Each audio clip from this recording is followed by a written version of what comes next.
Hi, this is Zibby Owens, and you're listening to the award-winning podcast, Moms Don't Have Time to Read Books. I'm also the host of Moms Don't Have Time to Lose Weight, and I'm the editor of the anthology, which you should run out and buy, called Moms Don't Have Time to, a Quarantine Anthology.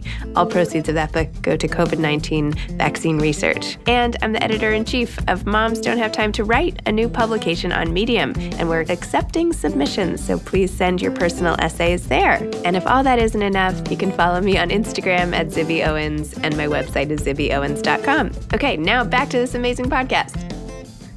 Mena Suvari is the author of The Great Peace, a memoir.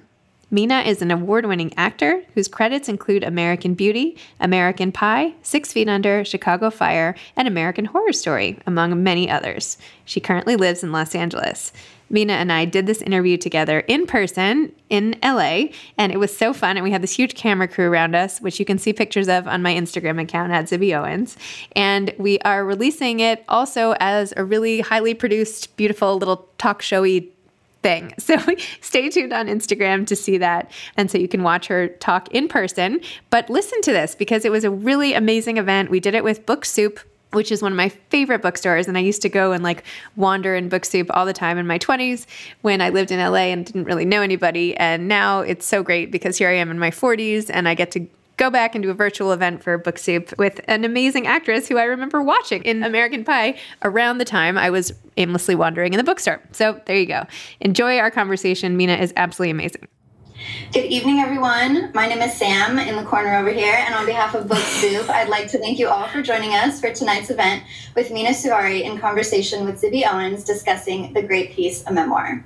And we'll be hosting more virtual events in the near future, and you can learn more about them on our website by signing up for our email newsletter, and you can also follow us on social media at Book Soup, as well as following our podcast page right here so you can get direct notifications, and past events are also available on our YouTube channel. Please support Book Soup and our authors tonight by purchasing a copy of tonight's featured book, which you can do by clicking the green button right below the viewer screen. This will redirect you to our website where you can complete the checkout process. And we have signed book plates from Mena, so this is the place to get them, and please get your copy before they are sold out. And we're also selling digital audiobooks and ebooks through Libro.fm. I'll reshare the links, but I did share them at the top of the chat if you scroll all the way up, the link to the audiobook for The Great Peace. And I also have a link for Zibby Owens' anthology, which I will mention in a moment. So we're also open for in-store browsing. So if you're local to Los Angeles, please stop by the store from 10 a.m. to 7 p.m. and we would love to see you. And with that said, let me introduce our guest for this evening. Mena Suvari is an award-winning actor whose credits include American Beauty, American Pie, 6 Feet Under, Chicago Fire, and American Horror Story, among many others, and she lives in Los Angeles. And this is not in her bio, but she is the author of tonight's book, which is why you're here, so thank you so much for joining us. Thank you for having me. And Zibby Owens, our in conversation guest tonight, is the host of award-winning podcast, Moms Don't Have Time to Read Books, and several other podcasts. She edited the anthology, Moms Don't Have Time to Read Books, a Quarantine Anthology, which you can purchase at the link that I will repost again. A Good Morning America contributor, Zibby also writes regularly for the Washington Post. And her next book is another anthology called Moms Don't Have Time to Have Kids. And the proceeds for her quarantine anthology go to COVID research, so keep that in mind. And without further ado, I'm going to turn the camera over to Mena and Zibby. Thank you both so much for being with Book Soup tonight. Everyone, please sit back, relax, and enjoy the presentation. Thank you. Hi. This is so fun. I want to make sure I say your name right because in the book you have, when someone pronounces it too long, like Mena, and I was like, I don't want to say it. That was a terrible scene. So I'm going to not pronounce it that way. I'm kidding. You'll never be that person. Okay, no. Yeah, Mena Suvari. Yeah, no, I'm kidding. It's a weird one. I technically have an umlaut over the U, so. Wow. Yes. Haven't had a lot of umlauts in my life lately, so it's nice. I used to write my name with a line over the E when I was younger because I was so upset by being called Mena all the time. Oh, interesting. I felt like I'd prove my point if I wrote it that way. So, Mena, thank you for writing this beautiful memoir and sharing all of your life story. I mean, when people talk about putting your life on the page, that is what you did. Check plus, here it is, bearing your soul, going back into it, and I mean, maybe there's a lot you didn't say, but it feels as if a lot of it got into the book. Yeah. Well, I did write too much because I technically was writing in the wrong format. I've never done this. What do you mean? Before. Well, since we all are familiar with this here, you probably know text edit, right? So I wasn't, I was in the wrong format. So I was thinking that I had to, write X amount of words or get to a particular place. And I just kept writing and writing and writing, and it was too much. So we actually had to shape some of it back. But no, I don't think, maybe a few small things, but I think I really put out a lot of it. So a lot of people call that brave, or they say things like that. Sometimes it comes from this place of needing to do it. You, in the book, said that you found all your old diaries, and that sort of triggered you to want to write your whole story now that you're at a very different place in your life. And then you also, at the end, talk about how Me Too is sort of the moment, and maybe this is your time. What was it? Why now? Why write it now? I mean, it was really those things and more. I feel like it was definitely a process. It was really like a cocktail of so many things that went into the mix. I feel like, first and foremost, I had enough. I needed to talk. I needed to get that out. I needed to express myself. And I think what I try to communicate in the book is finding that voice. For me, I think learning or coming to learn and believe that I always had one and finding it again. And so there was this very big need for me to talk. And so that's originally how this,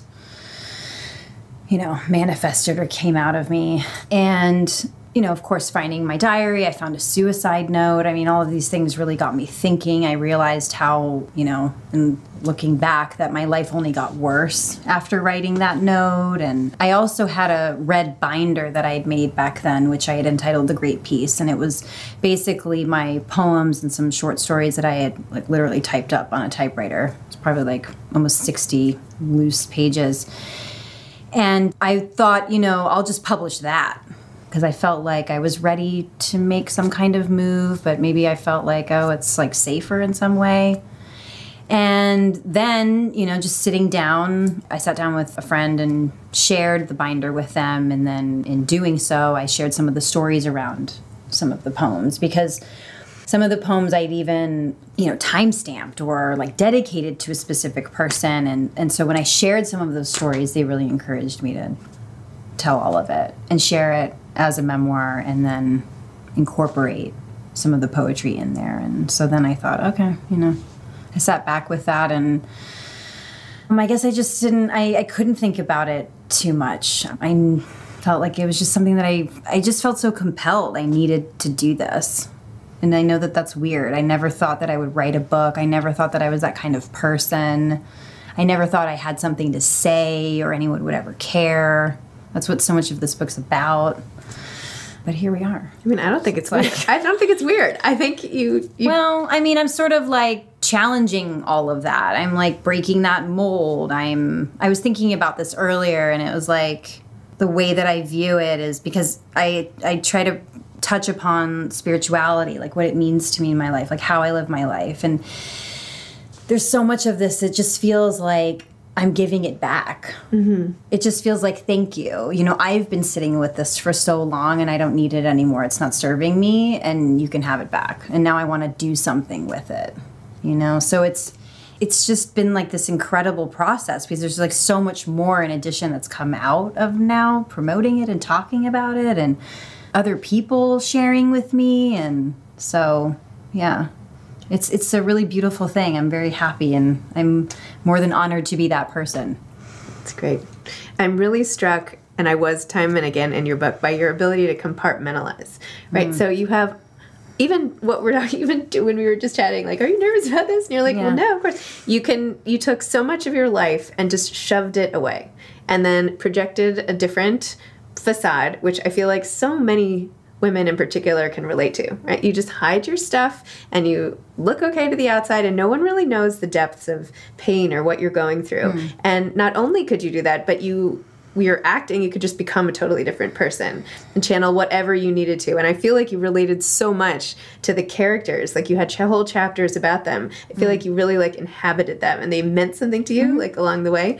So tell me about that. Like when did you first use that as a coping mechanism, or did you even notice? And do you feel like it's gotten any better now? Like, do you feel like now, especially that this has all come out, that the walls have come down a little, or do you think you're still good at sort of putting stuff away, tucking it? God, so many questions. Sorry. I don't know, That was a lot. I mean, I think it's important to note that, this work isn't over for me, for sure. And I'm not an expert. It's not like I just like wrap this up and I'm like, this is what I learned, and here you go, everyone, and good luck. I'm still doing the work. I have always talked about how I feel that art saved my life because it gave me that outlet. I don't believe I knew that at the time.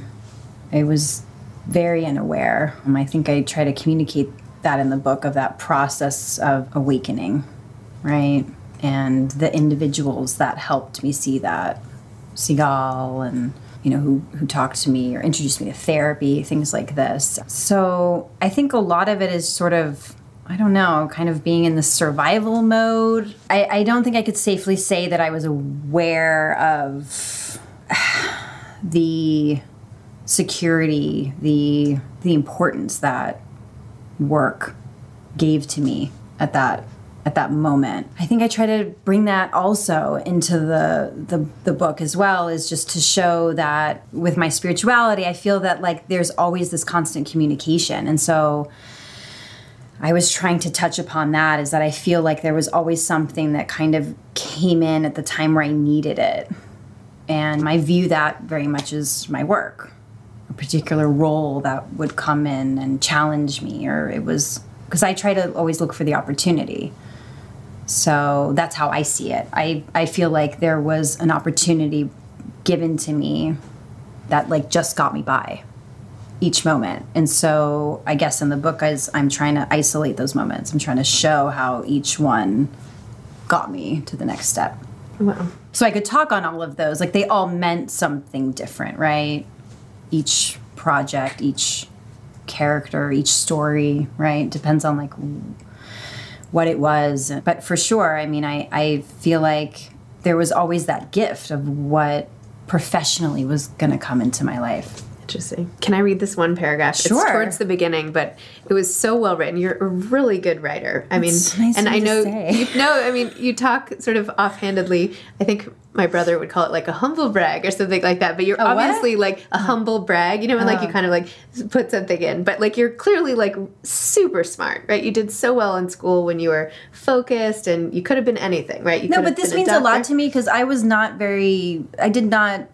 wasn't received very well like in English class and writing and things like this. So again, that's why those doubts were always there. I never thought I could, Well, I'm going to read this and we can just prove that you're a great writer. You said, "That's how it was, deep down in the marrow of my bones, where no one could get, no matter how they ripped into my flesh. I held on to my dreams and the hope I had for myself. I looked for the beauty that was all around me, compelled to see it, no matter how hard it was to find. I knew there was a glimmer of light that I could follow through the darkness. I never got the apologies I wanted from the people who hurt me, but I came to understand they were necessary for my well-being. I needed only one person's forgiveness. This is her story." That's powerful. That's really great. Thanks. Don't you? Doesn't it sound cry. good? No, it's very true. Yeah, it's very true.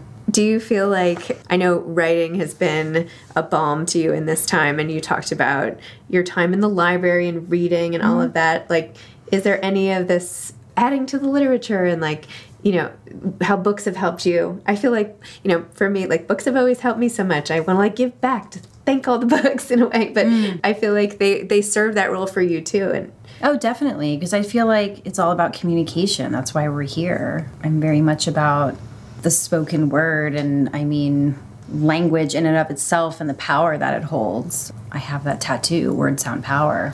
I'm very much about that. So for sure, I feel like, I don't know, I believe that there is power in sharing. That's just what I experienced. And, And it's just simply that. I felt like I needed to do this for myself, but I also was so completely inspired by the way that, you know, everyone that I've experienced in my life has shared with me and been so fearless.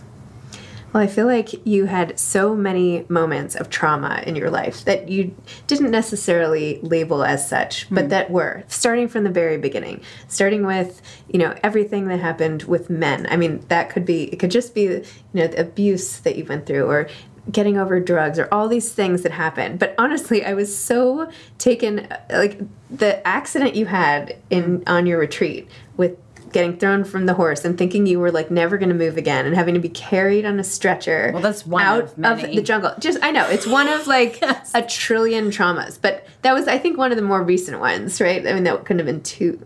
Well, anyway. Yeah. But that's what I mean about forgiveness is I feel like, I mean, this was something I was thinking about earlier, and, you know, it was like mystifying for people, they didn't quite understand that. And I guess I viewed it as like, again, in relation to my most important relationship, I feel, with the universe, is that I feel like I got to this point where I just saw how I was the one who was consistently abusing myself in a way and holding myself back.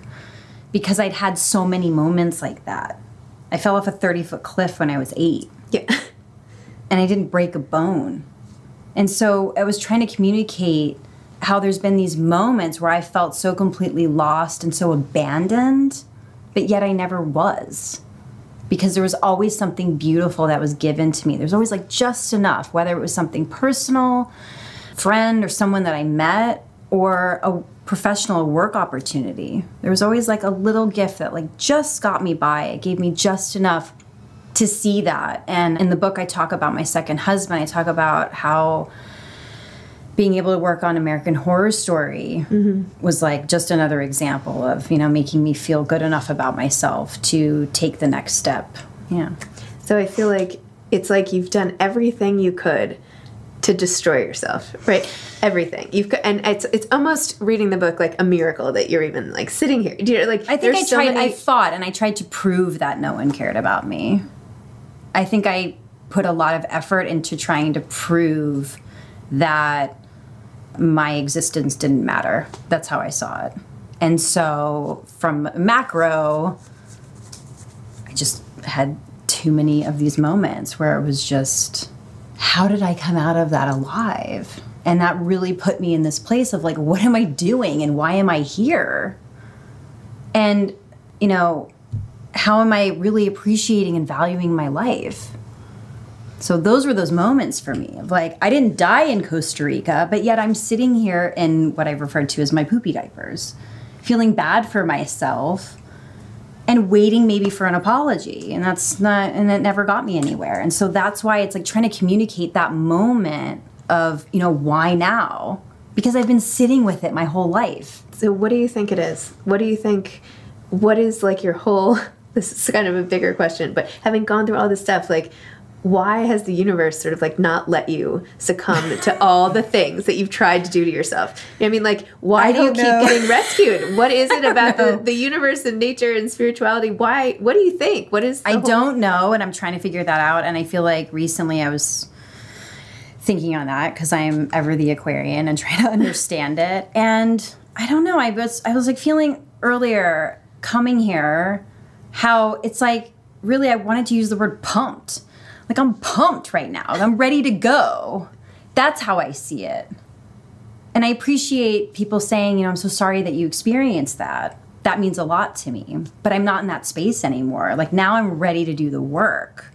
Now I'm ready to, I don't know, commit even more, stay committed, and create the change that needs to come about. I mean, so it's exciting for me now. Well, you were like walking around with this like heavy cloak on you, and now you've like put it to the side finally. So you're like ready to, I totally get it. And that's exciting for me because I've been sitting with that for so long.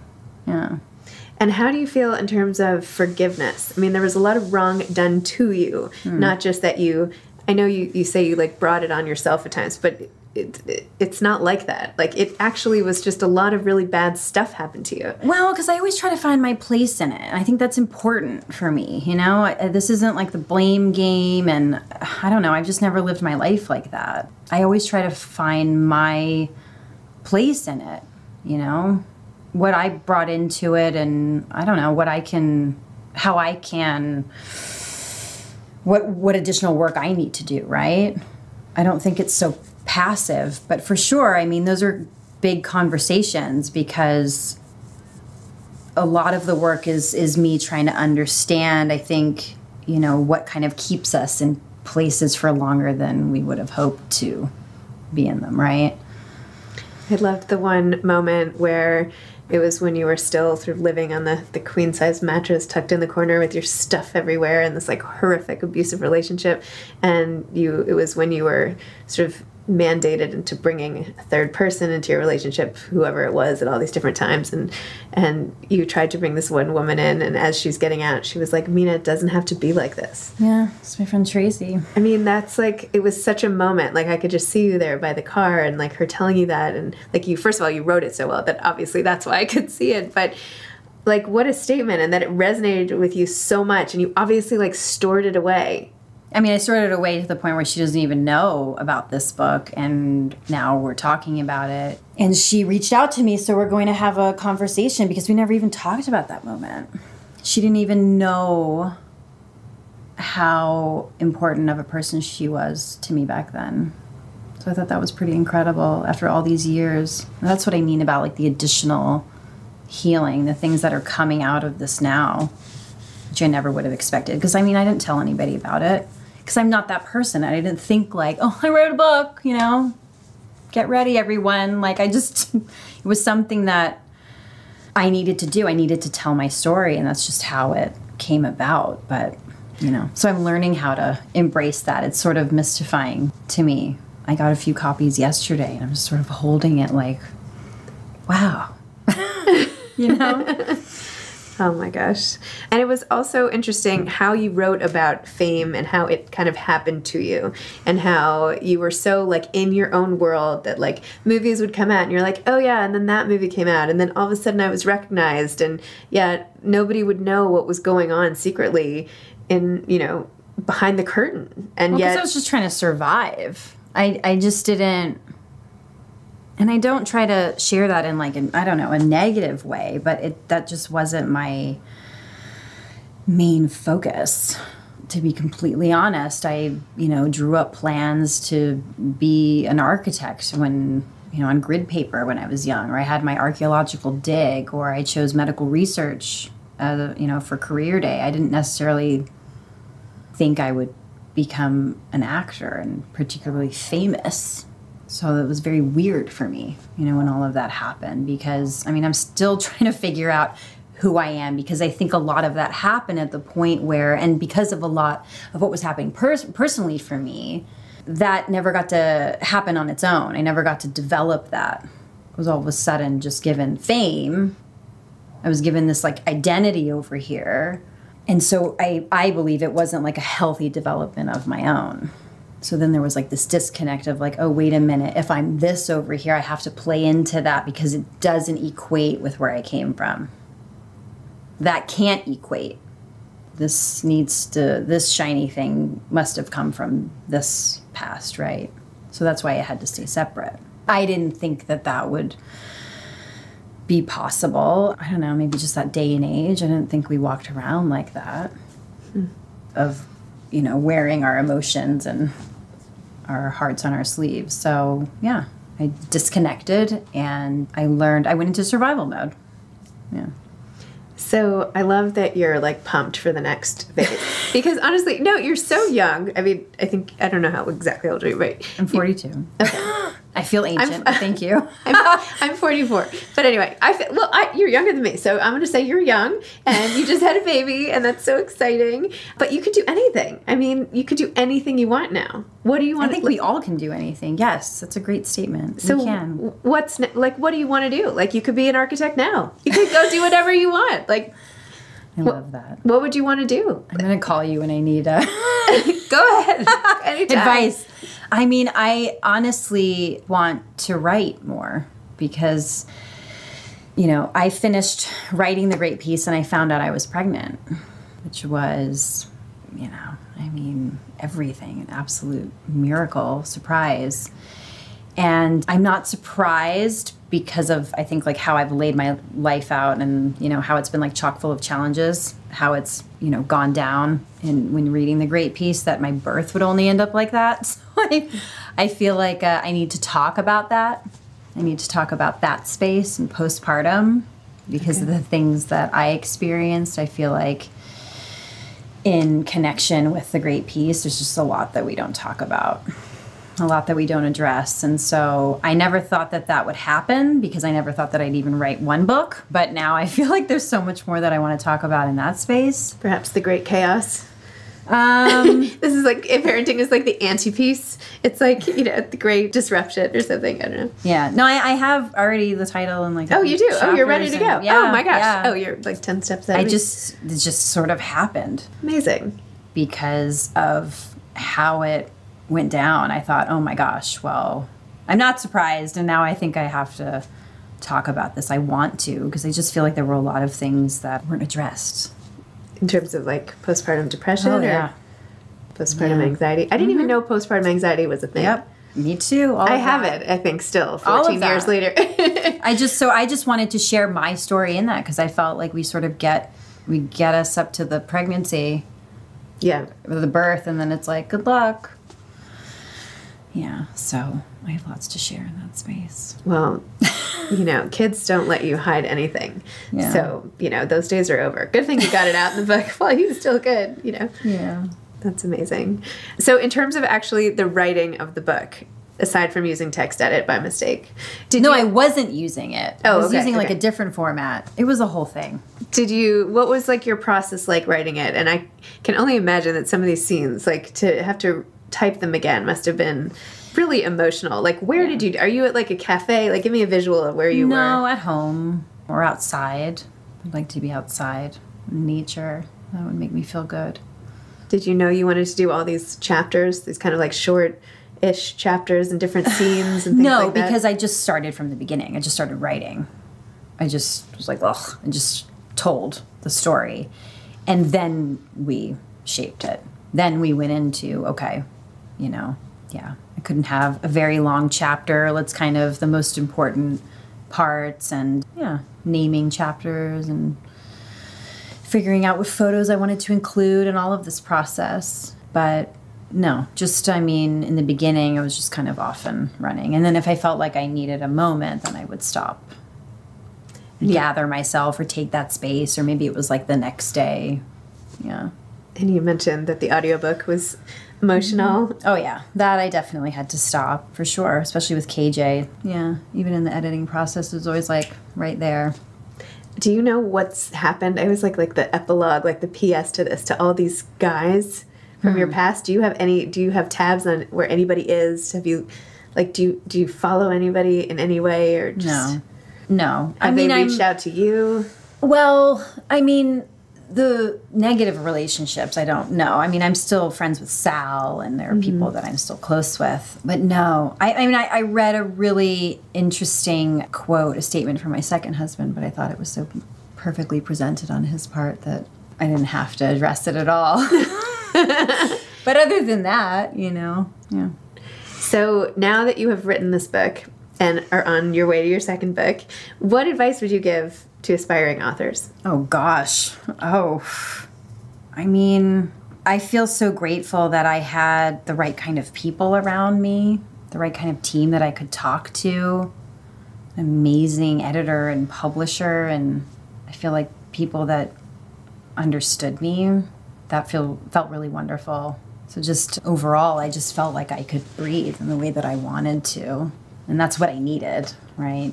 So I think, I mean, it's so important to feel that you don't have to hold yourself back in any way. I'm not an expert, but I feel like, you know, for me to just share first and foremost, right? And then get into the rest of the process. I mean, that was important to feel like I had the space to be able to do that. I don't think any author feels like they're an expert. But now you have to own it. Like, now you're an author. Look at that, you know? It's pretty awesome. I mean, thank you. I am learning how to incorporate all of that. It's hard to communicate that. I know that that's weird. It's strange to understand, but just the real desire that I had behind this, you know, it was a real collaborative effort because I wanted to just publish, you know, the poetry book.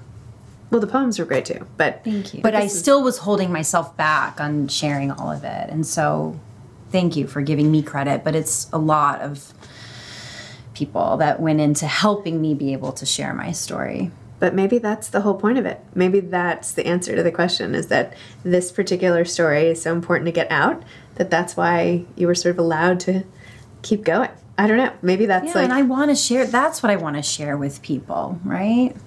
Because that's why I believe we're here, is to communicate with one another and hopefully learn and grow and heal, inspire one another.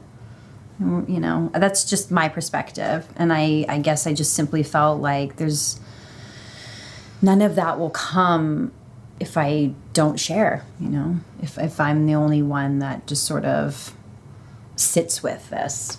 Amazing. Yeah. So I didn't really know where it was going to go, but I just felt so compelled to do it and hoped for the best. And so that's why I'm excited. That's awesome. Because this is really beautiful, and I love how people are now opening up about what they've gone through.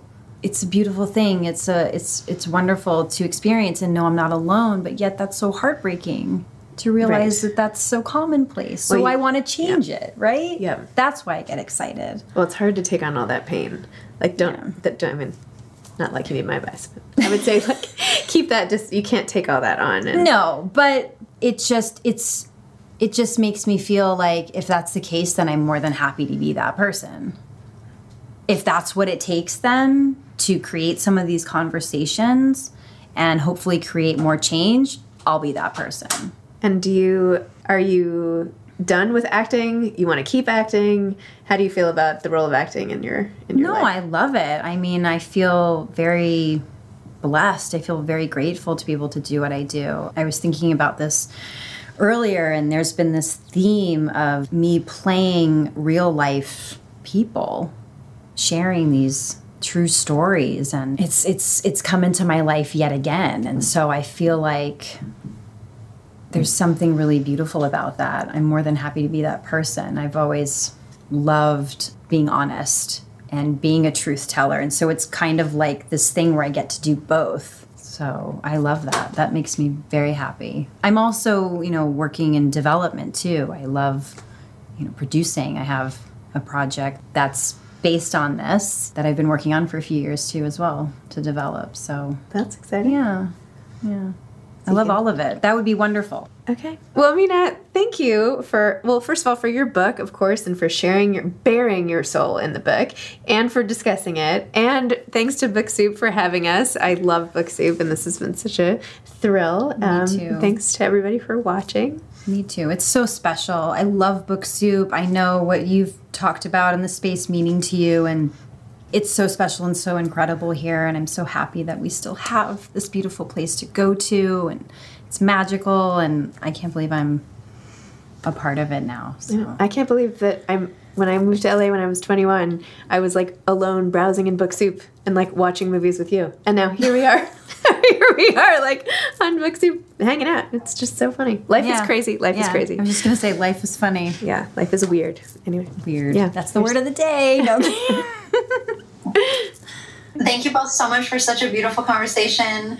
And I love to hear your history of Book Soup. That's amazing. So thank you for sharing that. And thank you so much for having your launch with us. And congratulations, Mena, on your book. Thanks for having me. I'm excited to read it and looking forward to more and some short fiction. I asked a short fiction question because that really intrigued me. That would be really fun to read. So looking forward to more from you. And Zibby, thank you so much for being with us moderating.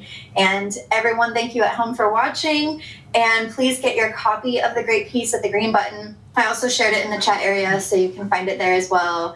And I shared Zibby's book again, too. So thank you, everyone, and take care, and have a wonderful rest of your evening. Thank you. Bye. Thanks for listening to this episode of Moms Don't Have Time to Read Books. Don't forget to follow me on Instagram at Zibby Owens and at Moms Don't Have Time to Read Books.